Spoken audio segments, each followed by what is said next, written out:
पश्चिम बंगाल के RG Kar medical college और अस्पताल में ट्रेनी डॉक्टर के साथ बलात्कार और हत्या के मामले में डॉक्टरों का प्रदर्शन अब भी जारी है। शनिवार को ममता बनर्जी ने कोलकाता में विरोध प्रदर्शन कर रहे जूनियर डॉक्टरों से प्रदर्शन स्थल पर जाकर मुलाकात की, जिसके बाद डॉक्टर उनके साथ बातचीत के लिए राजी हो गए।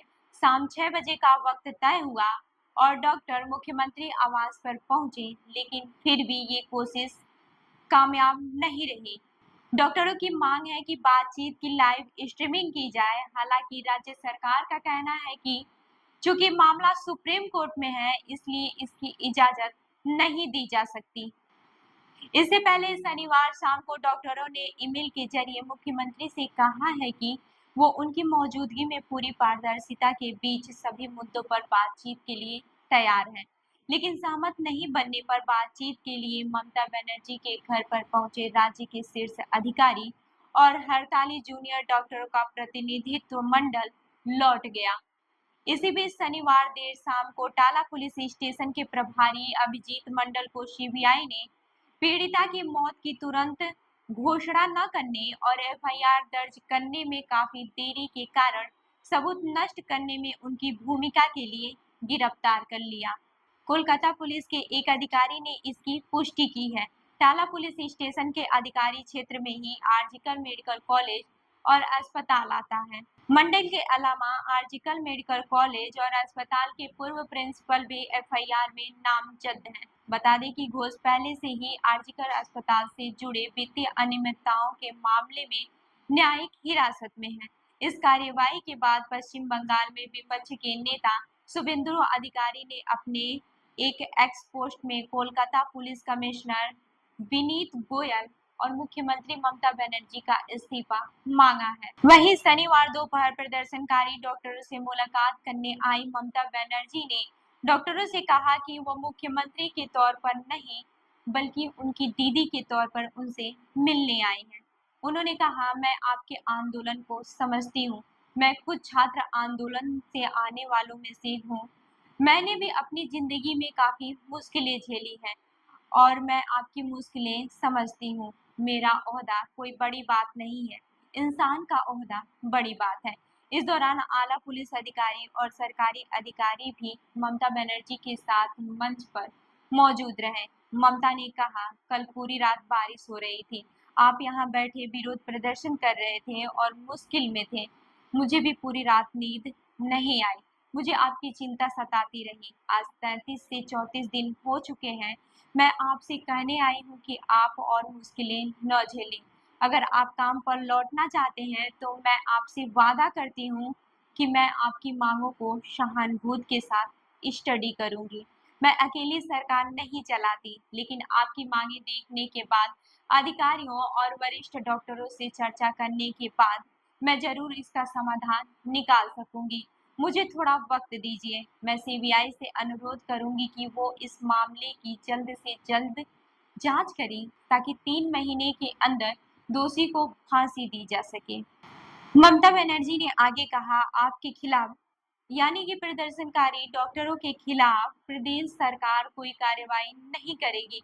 मैं आपसे गुजारिश करती हूँ कि आप काम पर लौट आएं। अस्पताल की सुरक्षा, उसके ढांचागत विकास के सभी काम पहले ही शुरू हो चुके हैं और ये काम जारी रहेंगे। उन्होंने कहा कि राज्य के सभी मेडिकल कॉलेजों के साथ साथ सभी अस्पतालों की रोगी कल्याण समितियों को भंग कर दिया गया है। उन्होंने कहा कि अब जो नई रोगी कल्याण समिति बनेगी, उसमें प्रिंसिपल चेयरमैन रहेंगे, जूनियर और सीनियर डॉक्टर प्रतिनिधि के रूप में रहेंगे, एक नर्स भी इसकी सदस्य होगी। इसके अलावा एक पुलिस अधिकारी भी सदस्य के तौर पर इसके सदस्य रहेंगे। मैं आपसे कह सकती हूँ कि दोषियों के प्रति किसी तरह की सहानुभूति नहीं बरती जाएगी।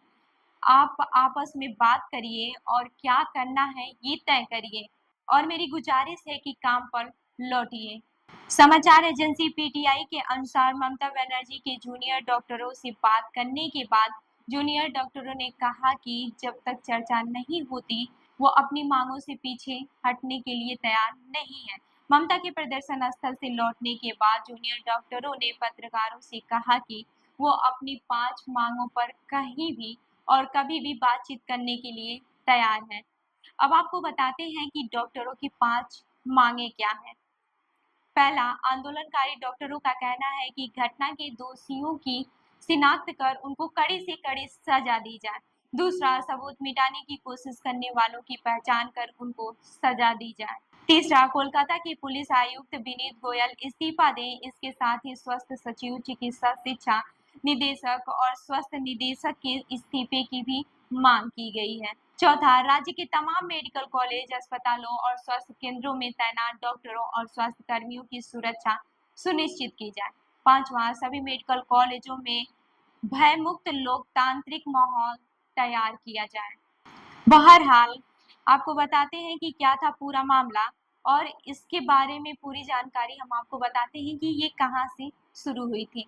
9 अगस्त को कोलकाता के आरजीकर मेडिकल कॉलेज में पढ़ाई कर रही 31 साल की महिला जूनियर डॉक्टर के साथ रेप और मर्डर की वारदात हुई। परिवार का आरोप है कि इस घटना की एफआईआर रजिस्टर करने में देरी हुई। शुरुआत में पुलिस ने इसे केवल हत्या का मामला माना था, लेकिन परिजनों के जोर देने पर इसमें बलात्कार की धाराएं भी जोड़ी गई।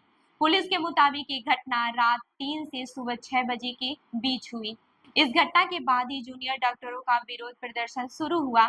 उनकी मांग थी कि मृत डॉक्टर को न्याय मिले, मामले की जांच केंद्रीय जांच एजेंसी से कराई जाए और अस्पताल को डॉक्टरों के लिए सुरक्षित जगह बनाया जाए। मेडिकल कॉलेज के प्रिंसिपल के आचरण और एफआईआर दर्ज करने में देरी को लेकर भी छात्र नाराज थे। पुलिस ने इस घटना की जांच के लिए एक एसआईटी का गठन किया और जांच शुरू होने के 6 घंटे के भीतर ही अभियुक्त को गिरफ्तार कर लिया गया था। लेकिन अभियुक्त की गिरफ्तारी के बाद भी डॉक्टरों का गुस्सा थमा नहीं। प्रदेश में विपक्ष में बैठी बीजेपी, महिला संगठन और अन्य नागरिक संगठन भी विरोध प्रदर्शन में शामिल हुए और ये विरोध बढ़ता चला गया। इस मामले में महिला की सुरक्षा को लेकर भी एक बड़ा सवाल खड़ा कर दिया था। सुप्रीम कोर्ट ने भी इस मामले का स्वतः संज्ञान लेते हुए इस पर 9 सितंबर 2024 को सुनवाई की और सख्त टिप्पणी की। सुनवाई के दौरान कोर्ट ने पश्चिम बंगाल सरकार और पुलिस से भी सवाल किए। मुख्य न्यायाधीश डीवाई चंद्रचूड़ ने इस बात पर गहरी चिंता जताई कि पीड़िता का नाम 100 को दिखाने वाली तस्वीरें और वीडियो क्लिप पूरे मीडिया में फैल गई है। उन्होंने इसे बेहद चिंताजनक बताया। सुप्रीम कोर्ट ने भी जूनियर डॉक्टरों से 10 सितंबर 2024 की शाम के 5 बजे तक काम पर लौटने को कहा था, लेकिन आंदोलनकारी डॉक्टरों ने साफ कर दिया कि मांगे पूरी नहीं होने और इस मामले में न्याय नहीं मिलने तक आंदोलन जारी रहेगा। तो इस खबर पर आपका क्या कहना है, हमें जरूर बताइएगा। मैं हूँ रूबी आपके साथ और आप देख रहे हैं जनदर्पण न्यूज।